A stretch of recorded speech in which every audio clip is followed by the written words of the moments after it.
Pigeon electric cattle. ఇది big billion days సేల్లో purchase చేసిన. ఎంఆర్పి ఇక్కడ 1245 ఉంది, కానీ మనకు 475 రూపీస్కి వచ్చింది. అన్బాక్స్ చేద్దాం.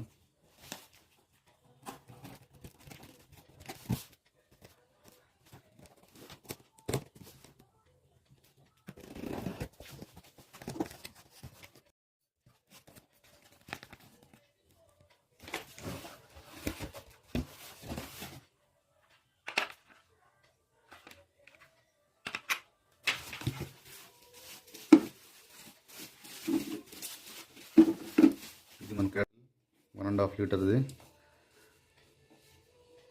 475 రూపీస్కి వచ్చింది. బాగుంది కదా.